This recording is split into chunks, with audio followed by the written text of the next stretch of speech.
What happens when two Hollywood heavyweights, each with completely different worldviews, sit down for what's supposed to be a lighthearted, late-night chat, and it turns into one of the most uncomfortable confrontations ever caught on camera? The answer? You could feel it in the room. The tension was thick enough to slice through. It started like any other night on Jimmy Kimmel Live. Bright lights, laughter from the audience, the band playing an upbeat tune. Everything looked perfectly normal until it wasn't. Tim Allen walked onto the set with that familiar grin and quiet confidence that made him a household name. The audience cheered, remembering the sitcom dad who'd once ruled primetime. Kimmel greeted him warmly. "Tim, great to have you here, man. You've been in this business for decades. You've seen Hollywood evolve. What's your take on where the industry's headed these days?" At first, it sounded like small talk. The kind of safe, predictable question you hear in 1,000 interviews. But Tim's answer changed everything. He leaned back in his chair, thoughtful. "Well, Jimmy, I think we're in an interesting spot. The industry's definitely evolved, but not all of it for the better, if I'm being honest." The audience chuckled softly, unsure where he was going. Jimmy smiled too, but his eyes narrowed just a little. "What do you mean by that?" Kimmel asked, trying to keep his tone light. "You talking about the kind of content we make, or something else?" Tim nodded slowly. "I'm talking about fear, Jimmy, about how we've become afraid.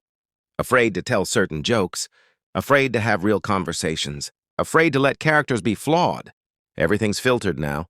Run through a checklist to make sure nobody gets offended. It's like creativity has to get approval before it's allowed to breathe." You could feel the room shift. The laughter stopped. Kimmel's polite smile froze. "I don't know if I'd call it fear," Kimmel replied carefully. "I think it's more about being considerate, being aware of how our words affect people." Tim's tone sharpened. "Considerate or controlled? Because from where I sit, it's starting to feel like the latter." The audience went silent. The tension that had been playful just seconds ago now felt razor-thin. Kimmel tried to steer the moment back towards safer waters. "But don't you think, as people in the public eye, we have a responsibility to think about our impact, to evolve with the times?"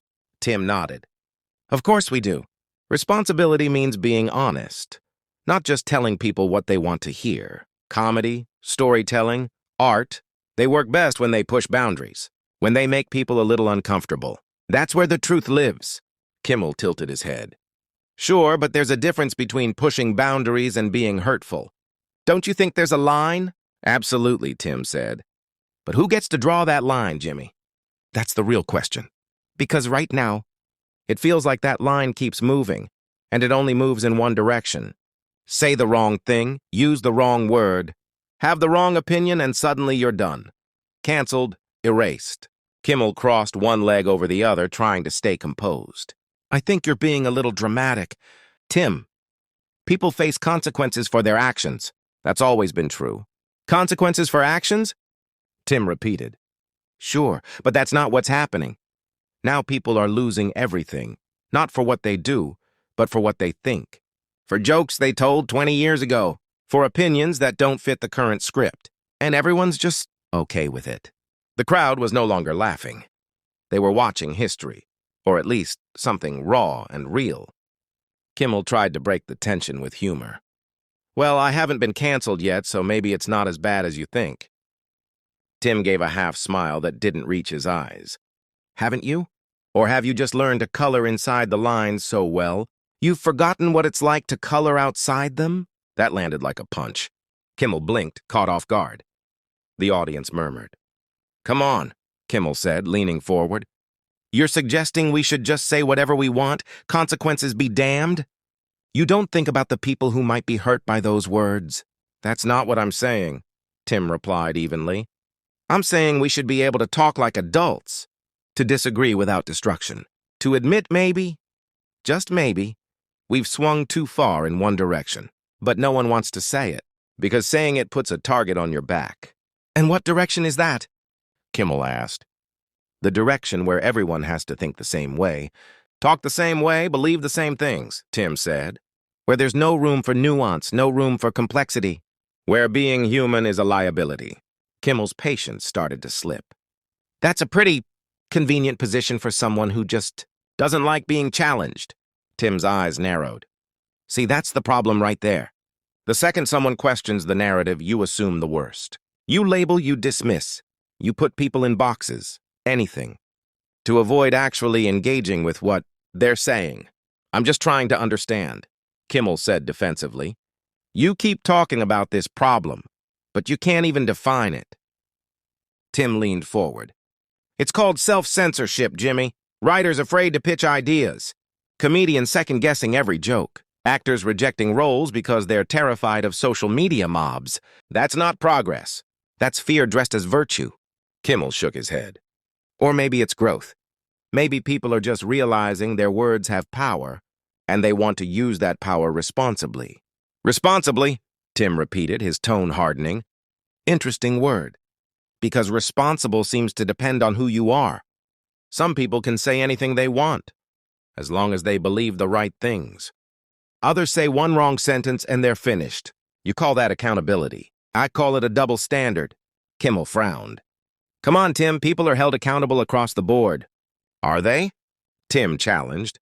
Or are there groups you can mock freely, and others you can't even question without being destroyed? Everyone knows it's true. They just won't say it out loud. The crowd shifted, torn. Some clapped. Others sat still, uncomfortable. Kimmel's tone grew sharper. You keep talking about this approved worldview. What? Are you really talking about? Because it sounds like you have an axe to grind. I don't have an axe to grind, Tim said calmly. I have a concern that we've created a world where honest conversation is impossible because everyone's too busy performing, too busy signaling how virtuous they are to actually listen. Kimmel's voice rose slightly. So now caring about social issues is just performance? There's a difference between caring, Tim replied, and using your care as a weapon. Between wanting to make the world better and wanting to make sure everyone knows how much better you are than the people who disagree with you. And you think you can judge people's motivations? Kimmel asked sharply. I don't have to, Tim said. Their actions speak for them. When people who preach tolerance become the least tolerant voices in the room, yeah, I start to question what's really going on. Kimmel sat back, exhaling. You know what I think? I think you're confusing accountability with persecution. You're acting like you're some kind of victim, because you can't say whatever you want anymore. Tim's reply came quiet, almost dangerous. You expected me to come on here, smile, and nod along. Play my part in the script. That's what's wrong, Jimmy. You don't want a conversation. You want compliance. Kimmel stood. I want honesty. Then listen to this, Tim said, rising to meet him. The marketplace of ideas doesn't work when only approved ideas are allowed in. You've spent this whole time trying to shut me down instead of engaging with what I'm saying. You talk about empathy and understanding, but you've shown none of it tonight. Kimmel fired back, his voice tight. Because what you're saying isn't new. It's the same tired complaint about how you can't offend people anymore. It's not brave and it's lazy. Tim smiled sadly. You know what's lazy? Dismissing someone's argument because it doesn't fit your worldview. Psychoanalyzing them instead of listening. You've done that to me for 20 minutes straight, and you've proven every word I said. The studio was dead silent now. Tim continued. I came here to have a conversation. I raised concerns, asked questions, and at every turn, you didn't debate my points. You attacked my motives, my character, my relevance. That's not dialogue, Jimmy. That's censorship disguised as civility. Kimmel tried to speak, but Tim held up his hand. You talk about free speech like it's dangerous. You talk about empathy, but reserve it only for people who agree with you. You say you want progress, but all I see is fear. Fear of saying the wrong thing. Fear of thinking the wrong thought. That's not progress. That's paralysis. Kimmel's face flushed. I'm not afraid, Tim. I just believe words matter. I believe we should treat people with dignity and respect. So do I, Tim replied. But disagreeing isn't disrespect. Questioning isn't cruelty. An honest conversation shouldn't be a crime. The two men stared at each other, neither willing to back down. Then Tim said quietly, You asked me what I want. I want us to be able to do this, to talk, without labels, without the outrage, without the fear. To remember that disagreement doesn't make someone evil. It just makes them human. Kimmel shook his head slowly. That's easy to say when you've never been on the receiving end of hate. Tim looked at him, something raw flickering in his eyes. And there it is again. The assumption that you know my life, my pain, my experience. That, because I don't fit your narrative, I can't possibly understand. You talk about inclusion while excluding anyone who doesn't think like you. The air in the studio was electric. Kimmel's voice dropped. You're more worried about your right to speak than about the people your words affect. And you, Tim said softly, are more worried about controlling speech than hearing truth. You want safe conversations, not real ones. They stood there, face to face. Two men from the same industry, but different worlds entirely. After a long silence, Kimmel finally said, maybe that's the real problem. You think this is about censorship. I think it's about compassion. Maybe we're just not talking about the same thing. Tim nodded slowly. Maybe. But I hope someday we can, without fear, without anger, without pretending that caring and control are the same thing. He turned toward the audience, gave a brief, polite nod, and walked off stage. The camera stayed on Kimmel, who stood frozen for a long moment before finally saying, "We'll be right back." The audience didn't cheer.